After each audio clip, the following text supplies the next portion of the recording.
Bismillahirrahmanirrahim. Assalamualaikum warahmatullahi wabarakatuh. Selamat pagi semuanya. Pada pagi hari ini kita akan berdiskusi terkait dengan tipe-tipe pestisida ya. Baik, seperti biasa saya sampaikan tujuan pembelajaran khusus.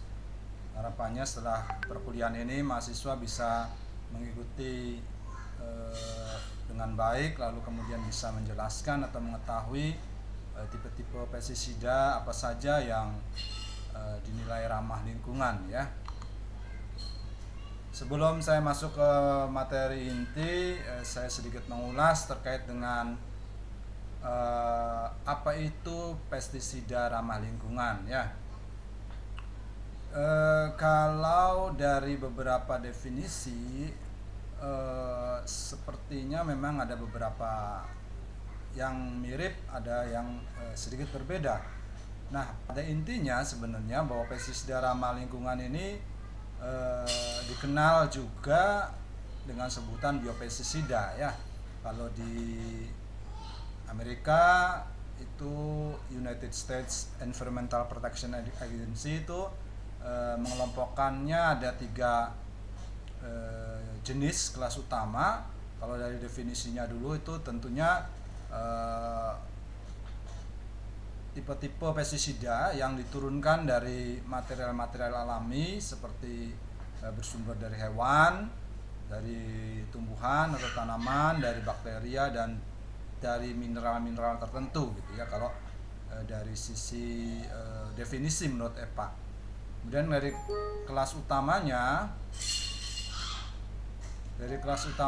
ada pestisida yang disebut biochemical pesticide atau pestisida biokimia, ada microbial pesticide atau pestisida mikrobia, dan ada plant incorporated protectant ya. Nanti teman-teman bisa melihat jenis-jenis ini, mungkin tidak semuanya tetapi paling tidak beberapa yang paling umum dipakai baik itu di Indonesia ataupun di Eropa dan Amerika itu apa saja ya, jenis apa saja tipenya. Lalu kalau dari definisi menurut dokumen FAO dan WHO, biopestisida itu dikelompokkan itu berbasis suatu produk yang material bahan aktifnya itu berbasis mikrobia atau mikroba ya. Kemudian ada botani atau tentu tumbuhan dan tanaman, dan ada semiochemical ya. Semiochemical ini sangat menarik karena kalau di EPA itu definisi EPA ini biokimia ya, tapi di sini semiochemical ya. Seperti kalau kita banyak menemukan beberapa hormon seksual untuk hewan ya, misalkan feromon, ada alomon, kairomon, sinomon dan lain-lain, itu bagian dari biopestisida menurut definisi FAO dan WHO. Bagaimana kalau Indonesia sendiri dikelompokkan ke dalam apa gitu ya? Apa saja kalau di Indonesia? Nah, secara eksplisit tidak ada menjelaskan terkait dengan biopestisida di Indonesia. Berdasarkan Peraturan Menteri Pertanian nomor 43 tahun 2019 ini yang paling baru ya. Itu bab 1 pasal 1 itu menyebutkan hanya pestisida ya. Bahwa pestisida itu semua zat kimia dan bahan lain serta jasa terenik gitu ya. Berarti kalau dari sini kita bisa melihat bahwa biopestisida itu dimasukkan ke dalam pestisida ya. Jadi semua zat kimia dan bahan lain serta jasa terenik dan virus, nah digunakan untuk bla bla bla bla nih ya. Nah, dari definisi itu maka kita merujuk pengelompokan menjadi 2 hal besar dalam pestisida menurut Permentan ini, yaitu pestisida sintetik dan pestisida alami. Kalau sintetik teman-teman pasti paham lah ya, buatan pabrik gitu ya, yang kita biasa pakai, misalkan bahan aktif chlorpyrifos atau pufeprezin dan seterusnya gitu ya. Nah, sementara pestisida alami itu apa saja? Ini dikelompokkan menurut Permentan ini menjadi 3, yaitu pestisida biologi. Nah, ini masuknya ke pestisida biologi ya, bersumber dari mikroba dan virus. Lalu kemudian ada pestisida metabolit sekunder. Jadi dia makhluk hidup yang menghasilkan metabolit sekunder, ini dikelompokkan menjadi pestisida alami. Lalu kemudian ada pestisida mineral alami. Nah, ada pengelompokan pestisida alami menurut Permentan ini ada 3 ya. Nanti kita ulas hanya beberapa saja. Nanti teman-teman bisa eksplorasi lebih lanjut terkait dengan beberapa definisi atau kelompok-kelompokan atau tipe-tipe yang saya sebutkan ya. Nah, yang paling banyak dipakai, yang paling banyak digunakan sampai saat ini adalah pestisida bersumber mikroba. Kalau dari definisi Permentan itu biologi ya, kelompok biologi. Kalau EPA dan FAO dan WHO ini masuknya ke mikrobia ya, mikrobia. Baik, bahan aktifnya apa? Yaitu tentu mikroorganisme. Di dalamnya ada jamur, kelompok Trichoderma ya, ada Beveria, ada Metarhizium, dan bakteri ya, ada bakteri, ada Bacillus thuringiensis, Pseudomonas fluorescens, Bacillus subtilis, dan yang lainnya ya. Ada juga protozoa, ada juga yang lain ya tentunya. Nah, ini silakan teman-teman bisa melihat di sini ya, bahwa biopestisida bersumber mikrobia itu banyak macam ya, banyak macam sekali. Maka ini secara umum kalau di Indonesia sendiri itu 75% pestisida yang didaftarkan ke Kementerian Pertanian yang berbasis biologi itu 75% itu berbasis mikrobia. Jadi yang pestisida biologi atau biopestisida yang terdaftar di Kementerian Pertanian yang sudah dikomersialkan secara luas itu 75% berbasis mikrobia ya. Jadi ada bakteria biasanya sangat efektif dalam memerangi atau melawan insek dan penyakit ya, dalam melawan serangga gitu ya. Nah, kemudian ada berbasis nematoda ya, seperti kelompok-kelompok cacing ya, dan yang lainnya. Ini juga bisa dipakai untuk pestisida biologi atau mikrobia biopestisida ya. Lalu ada kelompok fungi. Tadi di depan sudah dijelaskan kalau fungi banyak ya, ada Beveria, ada Trichoderma dan seterusnya. Kemudian ada protozoa, ada yeast atau hamir, ini juga bisa digunakan. Ini beberapa gambaran terkait dengan jenis jamur yang biasa dipakai dalam biopestisida atau pestisida biologi ya, berbasis mikrobia. Seperti Trichoderma ini begitu cantik ya, seperti bunga-bunga. Ini juga Beveria juga sama ya. Kemudian ada Metarhizium juga ya. Ini menjadi sangat menarik ya kelompok jamur ini. Lalu ini kelompok bakteri ya. Ada Bacillus thuringiensis yang punya protein cry ya, ada Bacillus subtilis, ada Pseudomonas fluorescens, ada juga Streptomyces ya. Nah, kalau di Fakultas Pertanian dikembangkan oleh Prof. Lukas itu berbasis Pseudomonas kalau tidak salah fluorescens ya. Kemudian di lab agroeko sebenarnya kami punya Bacillus subtilis dan Bacillus cereus dan yang lainnya, yang selain punya kemampuan PGPR mendukung tanaman, juga punya kemampuan untuk pengendalian hama ya. Tetapi karena memang kami fokusnya kepada bagaimana upaya pengendalian secara ramah lingkungan, maka kemudian ini menjadi sangat penting untuk kita terus sosialisasikan kepada masyarakat gitu ya, bahwa selain pestisida sintetik ada kelompok-kelompok pestisida biologi atau biopestisida yang tentunya menjadi penting untuk bisa pengendalian secara hayati. Nah, ini contoh produk-produk komersial, nanti kalau tidak salah di di praktikum itu nanti akan diperlihatkan, meskipun entah nanti praktikumnya akan luring atau daring ya. Mudah-mudahan nanti sudah luring. Nah, ini ada yang dikembangkan oleh Prof. Lukas, ada BOP60 berbasis Pseudomonas ya, fluorescence. Kemudian ada Tricho berbasis Tricho, ada berbasis nematoda, ada berbasis jamur Beverria bassiana. Ini sudah mudah kita temukan ya, mudah kita temukan di toko-toko pertanian, memang sudah terdaftar. Nanti teman-teman bisa lihat pengaturannya ya. Kalau yang sudah ditemukan di toko-toko pertanian yang bisa bisa dipakai secara luas, itu biasanya itu sudah terdaftar pendaftaran tetap ya, bukan sementara lagi. Nah, ini biasanya sudah kita bisa temukan ya di toko-toko pertanian. Nah, ini gambaran yang sebelumnya saya sampaikan bahwa umumnya biopestisida berbasis mikroba itu betul-betul banyak dipakai orang. Tidak hanya di Indonesia, di Uni Eropa. Di Eropa itu 50% ya biopestisida berasal dari mikroba. 50% ya. Nah, sebagian lainnya tentu campuran, ada yang dari gulma, ada yang dari bahan-bahan biokimia dan seterusnya. Kemudian di Amerika Serikat juga sama, 50% itu berbasis mikroba. Ya, jadi menarik ini ya.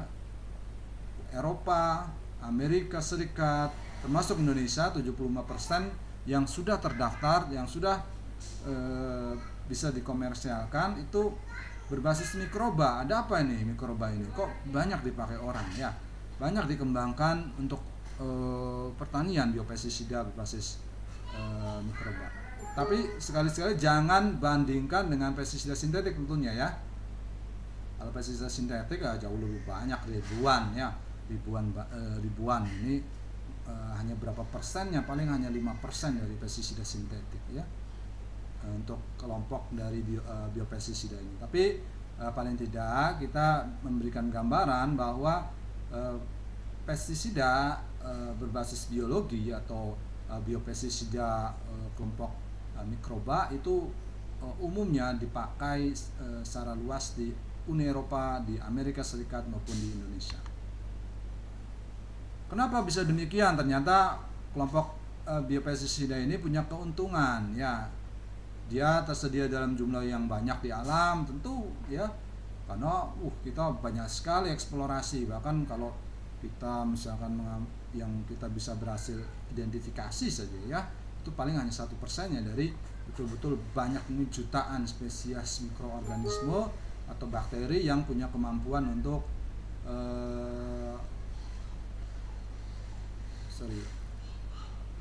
ada sedikit masalah ini sepertinya ya.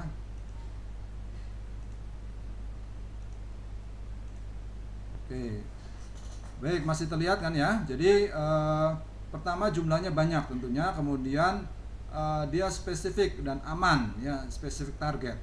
Jadi tidak menginfeksi vertebrata, relatif aman bagi manusia tentunya pada produk-produk pertanian, hewan dan ternak ya.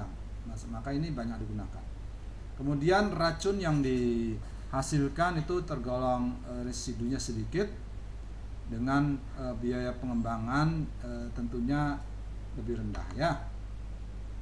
Nah, selain itu aplikasinya itu bisa menggunakan aplikasi peralatan yang digunakan untuk pestisida kimia sintetik. Kalau misalkan pakai biopestisida cair misalnya, teman-teman bisa pakai itu penyemprot yang biasa digunakan untuk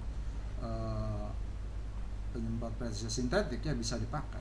Kemudian formulasinya cenderung tidak berbeda jauh. Formulasi dengan pestisida sintetik cenderungnya tidak berbeda jauh. Ada formulasi bentuk nanti akan dijelaskan, berbentuk misalkan debu, granul, cair dan seterusnya, ini hampir mirip. Kemudian yang menjadi perhatian penting adalah bahwa punya karakter spesifik, yaitu very short harvest internal. Jadi betul-betul interval panennya sangat pendek ya, namanya mikroba ya. Mikroba itu kan cepat sekali dia tumbuh berkembangnya. dan tentunya ini menjadi sangat menarik bagi orang-orang yang ingin mengembangkan biopestisida ya. Nah, pertanyaan kemudian adalah bagaimana mikroba bisa berperan sebagai biopestisida. Nah, ada dua prinsip yang penting. Yang pertama adalah bahwa mikroba yang menguntungkan dapat mengendalikan melalui persaingan makanan. Jadi kalau kita aplikasikan ya di lapangan, misalkan di tanaman yang terkena, maka tentunya kan ada peran persaingan nutrisi dengan patogen ya, mikroba patogen.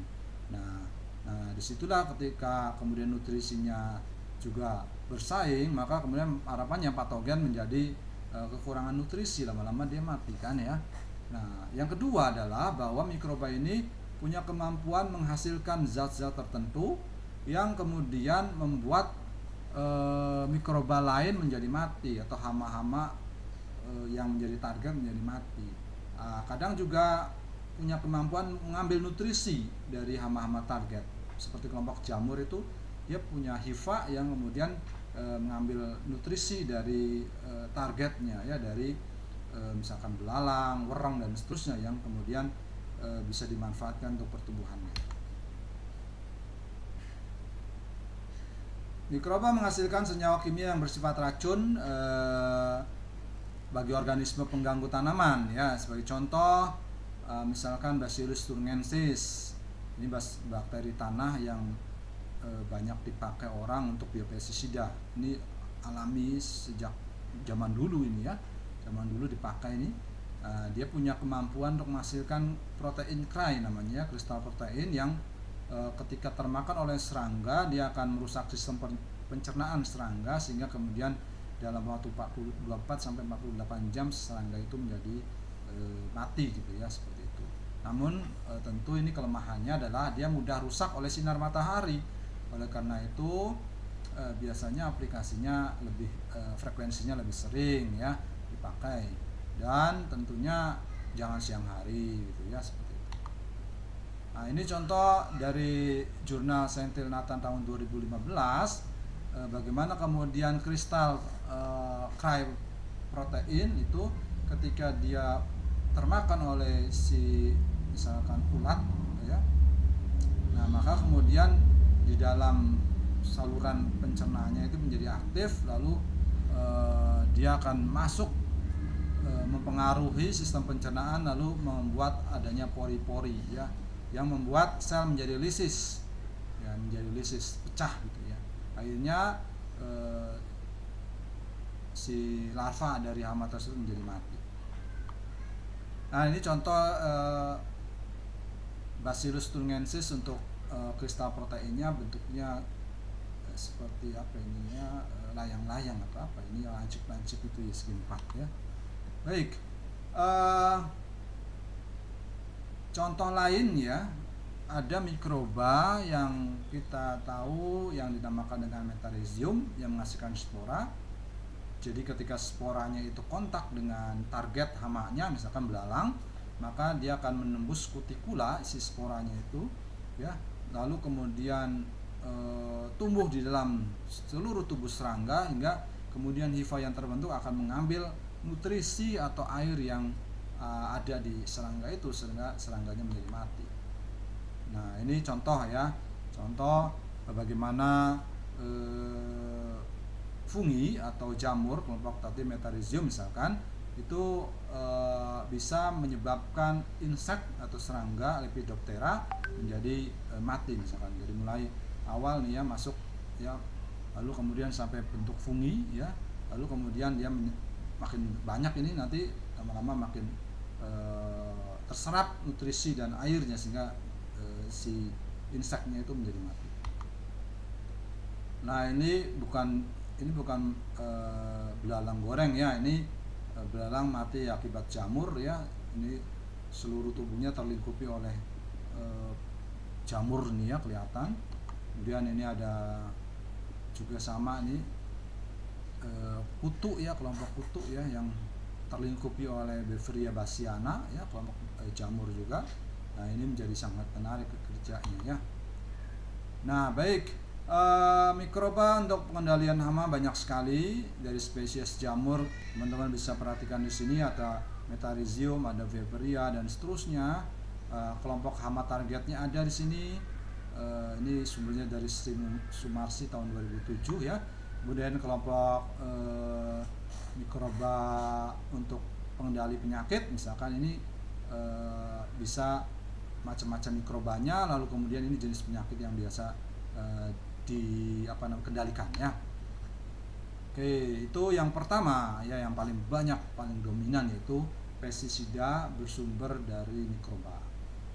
Kemudian yang kedua adalah yang sering kita temui juga adalah pestisida bersumber gulma atau tanaman.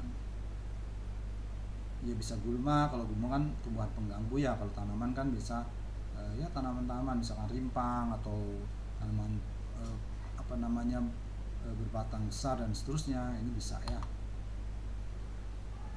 Nah, biopestisida yang bisa bersumber dari tanaman atau bagian tanaman atau gulma ini kita kenal dengan pestisida nabati ya, PESNAT gitu ya, singkatannya kadang disebut PESNAT. Bisa dari bijinya, buah, daun, batang, rimpang dan seterusnya bisa. Jadi di praktikum juga teman-teman bisa mencoba untuk membuat sendiri, mudah ya. Bahkan di praktikum kemarin pengolahan lahan sawah itu kan ada pembuatannya, cara pembuatannya ya. Oke, itu memang sekarang sedang digalakkan pengendalian yang berbasis terpadu, yang kemudian tidak melulu berfokus pada pestisida sintetik, tetapi juga kemudian pada bahan-bahan alami seperti pestisida nabati. Nah, di seluruh dunia itu ada sekitar lebih dari 1.500 jenis tumbuhan yang bisa digunakan sebagai pestisida nabati. 50 family-nya ada di menghasilkan racun itu ada di Indonesia, sehingga kemudian ini bisa menjadi potensi sekali digunakan untuk pengendalian hayati ya. Nah, menurut Setiawati et al. 2008 itu tumbuhan tersebut juga berpotensi sebagai fungisida ya, pengendalian fungi tentunya, virusida, pengendalian virus, nematisida, nematoda, bakterisida, bakteria, kemudian nitisida ya, kelompok mungkin kelompok rayap dan seterusnya. Kemudian ada rodentisida, itu kelompok dari tikus ya, ini bisa dikendalikan dengan tumbuh-tumbuhan ini.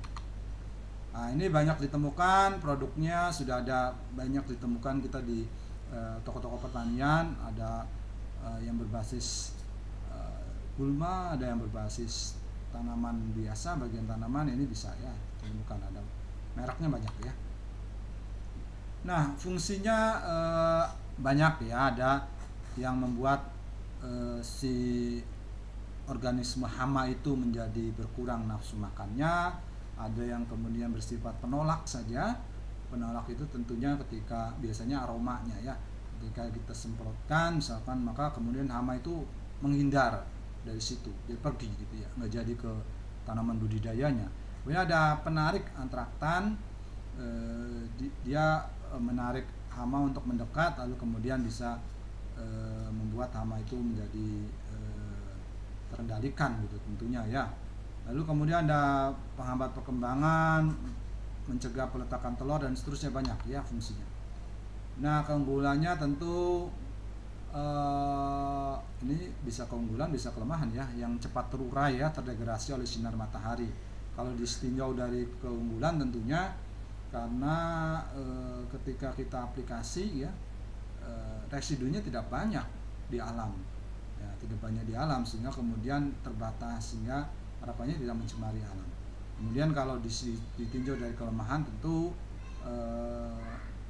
kalau kita aplikasikan pada kondisi terik gitu ya, akan mudah rusak ya, dan tentunya itu dihindari, biasanya diaplikasinya pagi atau sore ya. Tentunya ini relatif aman, tapi hati-hati juga ya, definisi aman pada manusia ini kadang kita jangan sembrono, tetap kita menggunakan APD ya, penggunaan pelindung diri, karena saya pernah mencoba ya mengaplikasikan biopestisida itu dengan tangan, saya kena tangan tapi gatal jadinya. Mungkin karena tangan saya sensitif atau seperti apa, tapi memang bisa jadi aman ini tentunya tetap dalam koridor bahwa kita harus menggunakan alat pelindung diri ya. Kemudian yang menarik lagi, karena dia bersifat alami, tidak merusak tanaman budidaya tentunya ya, murah dan mudah dibuat, gampang banget ya, insya Allah buatnya gampang, mudah. Nah ini kelemahannya teman-teman bisa baca bahwa cepat terurai karena tentunya mudah terdegradasi ya dengan suhu tinggi ataupun sinar matahari, sehingga aplikasinya harus sering. Kemudian efek racunnya lambat, jadi kalau mungkin pestisida sintetik itu dalam hitungan jam sudah mati ya hamanya, kalau ini bisa agak lambat ya, agak lambat. Biasanya digunakan untuk pencegahan sih ya kalau pestisida nabati, jadi sebelum banyak gitu ya, sebelum banyak masih taraf ekonomi gitu ya, itu aplikasikan ini dulu supaya nggak menjadi banyak. Kalau sudah banyak ya pestisida sintetik terpaksa gitu ya, tapi makanya jangan sampai terlambat untuk mengaplikasikan pestisida ini ya. Bagaimana kemudian tanaman atau gulma bisa berperan sebagai biopestisida? Ini yang menjadi sangat penting adalah bagaimana tanaman atau kelompok ini menghasilkan metabolit sekunder seperti kelompok alkaloid, terpenoid, fenolik dan yang lainnya. Jadi teman-teman kan pasti sudah belajar biokimia ya. Ada metabolit primer, ada metabolit sekunder. Kalau metabolit primer itu tentu hasil dari metabolisme primer, seperti karbohidrat di katabolisme, kemudian protein dan seterusnya, menghasilkan bahan-bahan sederhana yang kemudian menjadi sangat penting bagi pertumbuhan makhluk tersebut. Kalau metabolit primer tidak dihasilkan, mati itu tanaman ya ataupun organisme itu. Tapi kalau metabolit sekunder ya biasanya dihasilkan karena ada upaya pelindungan diri, misalkan karena cekaman, entah itu cekaman kekeringan, misalkan menghasilkan prolin, atau cekaman karena hama tertentu, maka metabolit sekunder ini akan menjadi muncul ya. Nah itu umumnya secara umum tanaman itu tidak menghasilkan atau sedikit sekali menghasilkan metabolit sekunder, sehingga kemudian pada kondisi tertentu saja yang banyak dikeluarkan. Nah metabolit sekunder ini ya, ini tentunya menjadi sangat penting dan berpengaruh terhadap organisme target ya. Misalkan hamaknya, yaitu bisa mempengaruhi sistem sarafnya, keseimbangan hormon, reproduksi, pencernaan atau pernapasan dan yang lainnya ya. Dan ketika diaplikasikan tidak berpengaruh terhadap proses fotosintesis atau aspek fisiologi ya dari tanaman sendiri ya. Ya tentu ini yang kita inginkan, jangan sampai kemudian pestisida nabati yang kita aplikasikan justru mempengaruhi tanaman budidayanya, kan itu tidak kita inginkan tentunya. Yang kita targetkan kan tanaman budidaya alami, tidak apa-apa, nggak ada masalah gitu ya, jangan sampai terpengaruh. Yang terpengaruh hamanya saja. Nah banyak contohnya, kita bisa buat pestisida nabati berbasis bawang-bawangan ya, bahkan buah maja, brotowali. Pokoknya kata kuncinya sebenarnya yang aromanya menyengat, kemudian rasanya tidak enak, pahit misalkan, kemudian panas, itu umumnya itu punya potensi untuk menjadi pestisida nabati. Ya. Ini banyak ya, ini silakan, ada sampai jengkol ya, lada, nilam, mimba, kecubung. Nah ini kecubung ini sekarang sudah jarang ya. Kecubung ini punya kemampuan pestisida nabati yang sangat baik, tetapi dilarang. Kenapa? Karena kecubung ini masuk kepada kelompok psikotropika sekarang. Jadi ternyata membuat efek halusinasi ya. Jadi kalau kita makan kecubung ini kita bisa mangmung ya, kita bisa hilang kesadaran ya. Nah itu makanya kemudian dilarang ya kecubung. Padahal secara alamiah ini seharusnya boleh kalau untuk diaplikasikan untuk pestisida nabati, ya harusnya bisa. Kemudian ada mengkudu atau pace, banyak dipakai. Nah, pete ini jangan, kalau pete biasanya saingan sama orang-orang yang suka pete ya. Kemudian ada pepaya, ya, pepaya biasanya daunnya. Lalu ini kelompok gulma, ini beban-beban sering dipakai. Kalau laos ini saingan dengan ibu-ibu. Sirsak, srikaya ini saingan dengan saya ya karena suka ya. Nah, jangan ya, kalau bisa sih daunnya saja, jangan buahnya. Nah, ini adalah kelompok tumbuh-tumbuhan atau tanaman yang bisa menjadi potensi untuk pengendalian OPT. Bagian mana yang kemudian dipakai, OPT mana yang menjadi target, lalu kandungannya apa saja. Ya, kalau kelompok misalkan ada bawang putih, bagian umbinya ini untuk pengendalian kutu dan ulat misalkan. Di situ ada kandungan di dalamnya, ada saponin, flavonoid, minyak atsiri yang bisa kemudian diaplikasikan.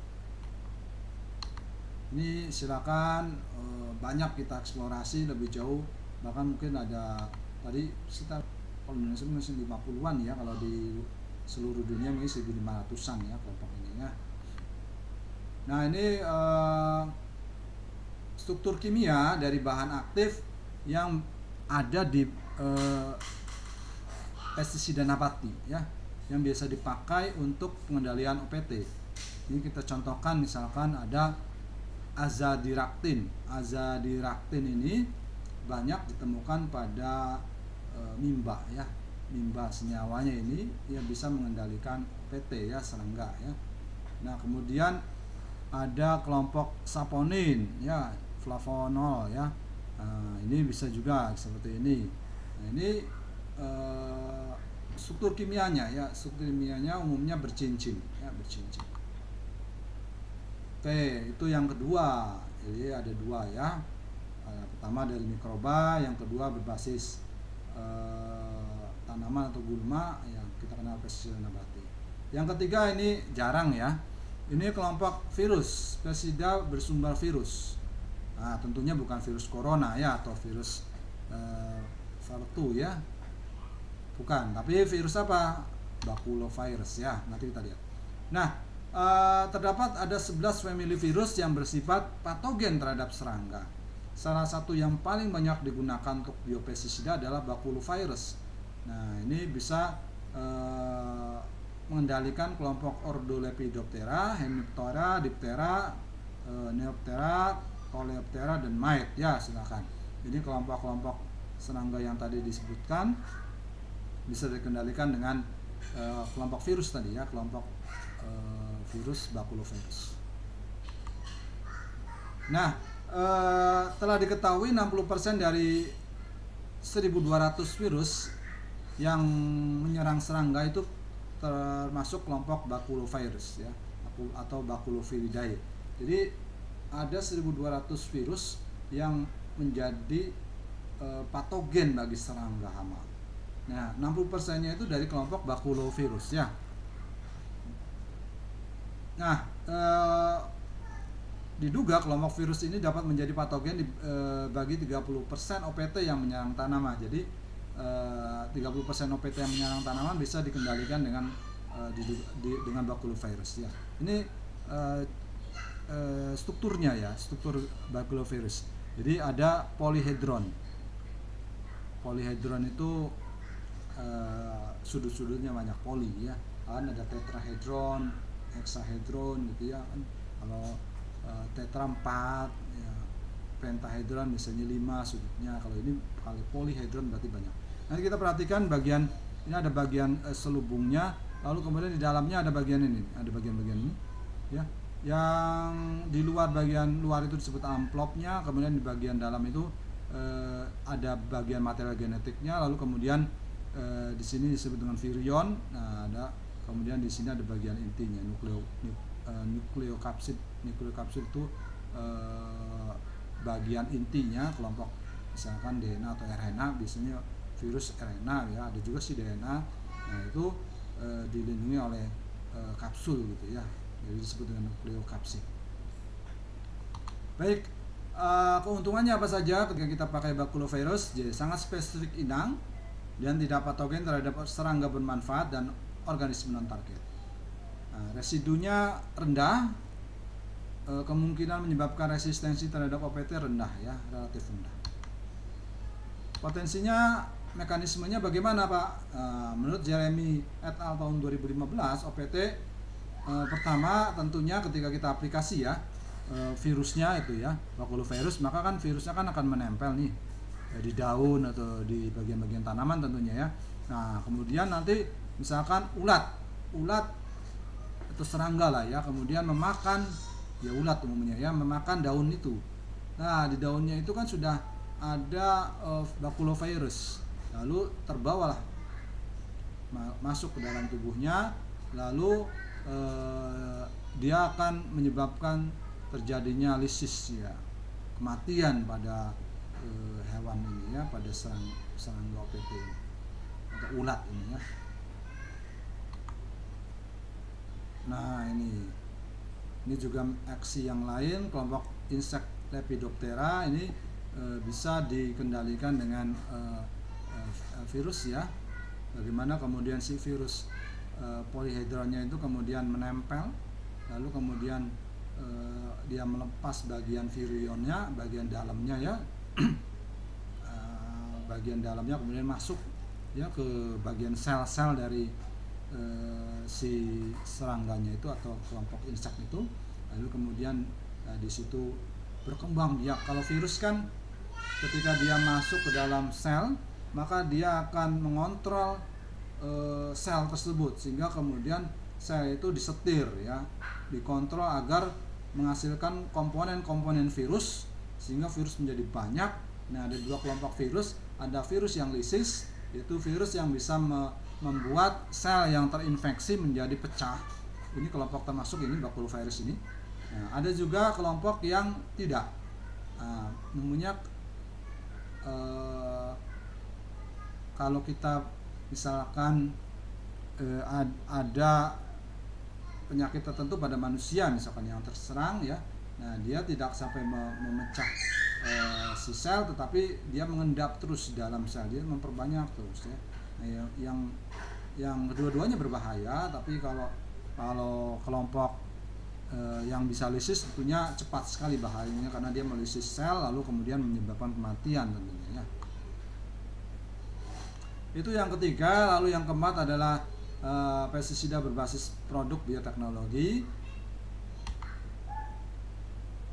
Karena kita berbicara bioteknologi, maka tentu hasil rekayasa ya, hasil manipulasi. Tapi bicara tentang rekayasa saya nggak enak ya, karena kesannya kurang pas, itu kurang bagus. Tapi kalau di luar negeri kan engineer ya, genetic engineering gitu misalkan, kan menarik gitu ya. Kalau kemarin saya baca status itu loh ya Pak, pawang hujan itu ternyata cloud engineer ya, wah mantap itu. Jadi insinyur cuaca, wah ini hebat banget ya, pawang dukun menjadi insinyur gitu ya. Nah ini juga ternyata mungkin terinspirasi oleh produk engineering gitu ya, rekayasa genetika ya. Jadi bagaimana kemudian pengembangan tanaman transgenik ya, supaya orang kemudian tidak perlu repot-repot lagi melakukan upaya pengendalian, penyemprotan dan seterusnya. Jadi dasarnya sederhana sebenarnya. Kalau kita aplikasi Bacillus thuringiensis misalkan, tentunya Bacillus thuringiensis punya keterbatasan. Ketika di lapangan belum tentu dia didukung oleh lingkungan ya kan, misalkan lingkungannya kurang makan atau dan seterusnya gitu. Atau kalau kita aplikasinya hanya proteinnya saja, misalkan yang kita ambil Bacillus thuringiensisnya, kita biarkan dia memproduksi protein cry, lalu protein cry kita ambil, lalu kita panen, lalu kita semprotkan. Biasanya zaman dulu itu seperti itu. Jadi protein cry-nya kita semprotkan ya, ada bahkan sekarang pakai pesawat itu ya, semprotkan. Nah, tetapi kemudian kelemahannya kan dia mudah terdegradasi atau mudah rusak oleh sinar matahari. Maka kemudian orang berpikir, nah kalau gitu bagaimana kalau kemudian pestisidanya sendiri menjadi bagian dari tanaman, menjadi bagian terintegrasi dari tanaman, tidak usah diberikan dari luar, tetapi kemudian dari dalam saja. Nah, ini yang kemudian memicu ada orang merakit tanaman transgenik yang disebut dengan genetically modified plant, yang kemudian tanaman tersebut menjadi tahan terhadap serangan hama. Ini salah satu aplikasi bioteknologi tentunya ya. Nah, ini yang diambil apa? Yang diambil adalah gennya. Jadi gen dari Bacillus thuringiensis, Cry-gen itu kemudian diisolasi, lalu kemudian dia biasanya diintegrasikan di vektor tertentu, lalu kemudian dimasukkan ke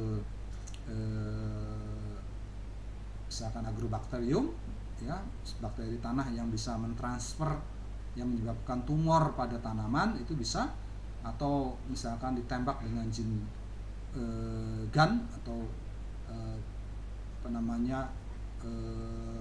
dengan pemakaian misalkan partikel bombardment itu juga bisa. Nah, itu si gennya itu, ini kalau kita misalkan pakainya kelompok misalkan Agrobacterium tumefaciens misalkan, maka kemudian si gen cry-nya masuk ke vektor masukkan ke si bakteri tersebut, hasil Agrobacterium kemudian diinfeksikan pada tanaman target, lalu harapannya nanti si gennya akan pindah, ditransfer ya. Nah, nanti dari Agrobacterium pindah ke genom dari tanaman tersebut, lalu terintegrasi pada genom tanaman, lalu kemudian ketika genom tanaman itu diperbanyak, maka dia ikut diperbanyak gen cry-nya, lalu kemudian proteinnya bisa diproduksi di situ. Nanti ketika kemudian misalkan ada hama, nah ketika hama memakan daun misalkan di bagian tanaman, maka kemudian di situ sudah mengandung protein cry di dalamnya itu ya. Maka kemudian tentunya itu menjadi aman dari lingkungan. Karena apa? Karena tidak rusak sinar matahari. Nah, dan tentunya target OPT-nya menjadi sempit karena memang menargetkan misalkan kelompok Lepidoptera saja atau seterusnya, itu juga bisa ya. Nah, ini contoh misalkan ada tanaman jagung yang disisipi gen BT ya, gen BT kemudian akhirnya menyebabkan tanaman jagung menjadi tanaman transgenik yang tahan hama. Kemudian ketika ulat misalkan memakan daun tanaman tersebut, ya mati ya, pecah sistem pencernaannya karena di dalamnya tentu ada protein cry ya, sehingga kemudian pencernaan ulat menjadi rusak. Oke, dan ini slide terakhir, biopestisida pertanian yang sudah terdaftar. Saya belum update tahun 2021, ada kalau tidak salah, tapi jumlahnya mungkin masih relatif sama lah, nggak terlalu banyak. Dan ini yang 2016 itu ada, tadi saya sempat sampaikan ada 73% dari kelompok biopestisida yang kemudian terdaftar dan dikomersialkan di Indonesia ya. Contoh misalkan kelompok fungisida biologi ya, ada Trichoderma, kemudian kalau pestisida kelompok nabati misalkan ada bahan aktif azadirachtin, agenol, piperin, dan seterusnya. Kemudian kelompok bakteri, insektisida biologi misalkan ada kelompok bakteri, ada Bacillus thuringiensis, nih paling banyak nih produk Bacillus thuringiensis paling banyak, ada Bacillus subtilis, koagulan, dan seterusnya, ada Trichoderma, Pseudomonas. Nah, ini Prof. Lukas pakai Pseudomonas ya. Ada kelompok fungi, Beauveria ya, Metarhizium. Kalau kelompok nabati umumnya masih berkisar azadirachtin atau bahan aktif dari nimba ya. Oke, baik, itu sedikit yang bisa saya sampaikan teman-teman. Mudah-mudahan bisa memberikan wacana, menjadikan masukan bagi teman-teman untuk kemudian kedepannya lebih arif dalam upaya pengendalian OPT, sehingga kemudian pertanian berkelanjutan bisa kita capai karena memang kita fokus kepada tidak hanya penggunaan pestisida sintetik tapi juga berbahan alami ya.